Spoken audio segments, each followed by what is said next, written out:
Swali la leo la ufahamu. Hebu tujifunze pamoja.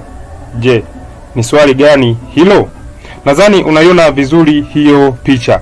Sitaibadilisha nyingine. Ndaacha kama ilivyo ili uweze kuiona kwa uzuri zaidi. Katika ujenzi wa majengo ya ghorofa kumekuwa na mkanganyiko wa kimatumizi. Je, ipi ni sahihi zaidi?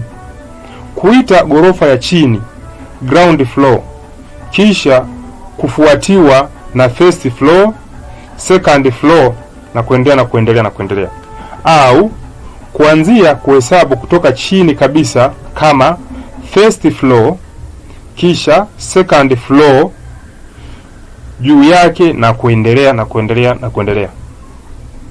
Inadaiwa kuwa baadhi ya nchi zilizoendelea kama Marekani na Uingereza hutofautiana katika mfumo wa uhesabuji. Wanatofautiana katika mfumo wa kuhesabu.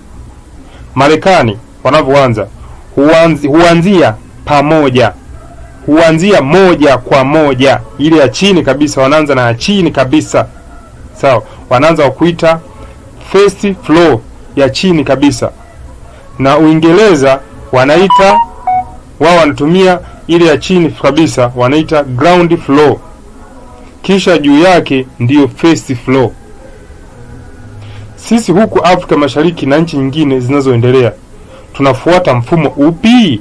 Sasa nizungumzia hapa kwa Tanzania, tunafuata mfumo upi?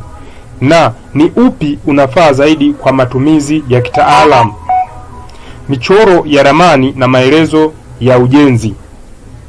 Upi unafaa zaidi kwa matumizi ya kitaalamu? Michoro ya ramani na maelezo ya ujenzi? Jamani, hilo ndio swali langu nilokuwa nalo leo. Kwa yeyote mwenye kuelewa au mwenye majibu, hebu tuweze kujuzana hapo, tuweze kujua kwa pamoja mfumo ambao sisi tunautumia.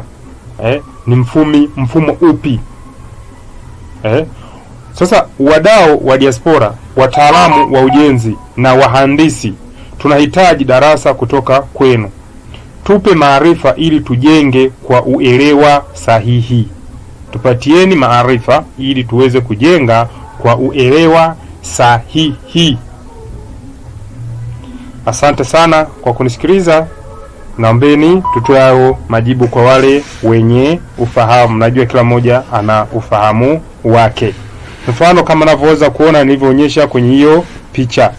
Unavyoangalia mkono wako wa kushoto, huo ni mfumo wa Marekani, na mkono wako wa kulia huo ni mfumo wa Uingereza, ambapo Marekani chini kabisa wameanza kuita first floor na iliyofuata ikaita second floor na kuendelea nyingine. Na Uingereza ya chini kabisa wameanza kuita ground floor na iliyofuata ndio wameanza first floor na kuendelea na hizo nyingine. Je, sisi huku kwetu Afrika Mashariki na hapa Tanzania tunatumia mfumo upi kati ya hii ya Marekani au ya Kiingereza? Tuambizane ili tuweze kujua kwa pamoja, tuweze kuongea lugha moja, maana huwa kuna mikanganyiko sana tunapokuwa katika masaiti humu. Asanteni sana.